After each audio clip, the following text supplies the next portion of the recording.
আসসালামু আলাইকুম বন্ধুরা, কি অবস্থা? সবাই কেমন আছে? আসলে আজকে বাংলাদেশ প্রেক্ষাপটে কিছু কথা বলবো। সেটা হচ্ছে, আমরা আসলে বাংলাদেশে কি চাচ্ছি? আমরা দেশের মানুষ, দেশের জনগণ বা মানুষের কল্যাণে আমরা কি চাচ্ছি? যারা সরকারে আছেন তারা কি দেশের মঙ্গল চাচ্ছেন?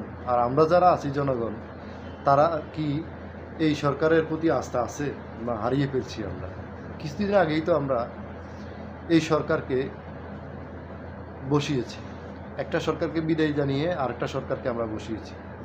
তো আজকে অল্প কয়েকদিন হলো, তো এই কয়েকদিনেই আমরা আবার তাদেরকে যেভাবে আগে সরকারকে বা বিগত সরকারকে আমরা যেভাবে পাঠিয়েছি, এখন এই সরকারকেও আমরা চাইতেছি সেইভাবে আবার বিদায় জানাতে।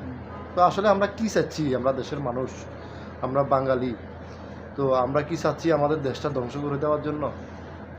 যারা সরকারে আছি তারাও কি তাদের দায়িত্ব ঠিকভাবে আমরা পালন করছি? আজকে দেশের এই সংকটময় সময়ে বাংলাদেশের বিভিন্ন অংশের এবং বাংলাদেশের বন্দর সব কিছু মিলিয়ে এবং রাজনীতি, নির্বাচন সব কিছু মিলিয়ে আমরা কি ভালো আছি? তো আমরা ভালো আসলে নেই। এই ভালো থাকার জন্য আমাদের কি করণীয়?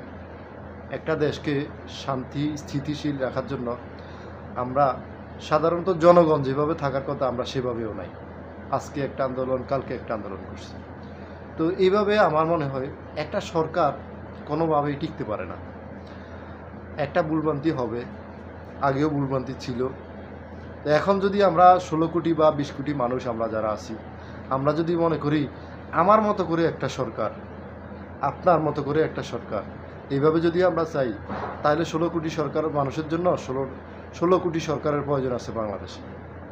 এইভাবে বাংলাদেশ চলতে পারে না।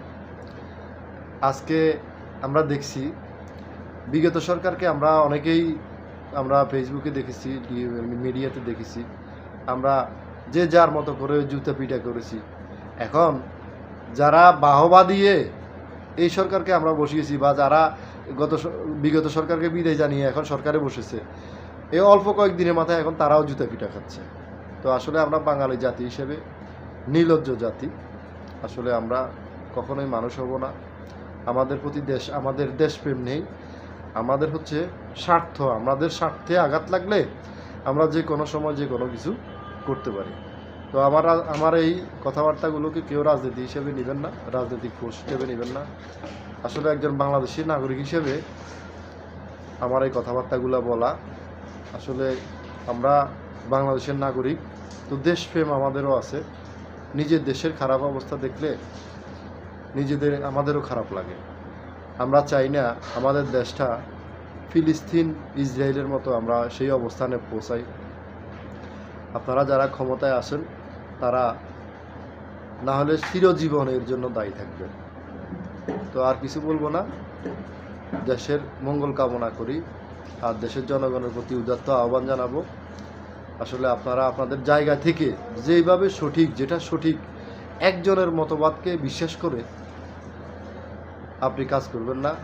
যেভাবে ভালো থাকবে দেশ, ওইভাবে কাজ করুন। দেখবেন আমরা চাই আমাদের দেশটা সুন্দর হোক, ভালো থাকুক। ধন্যবাদ, ভালো থাকবেন।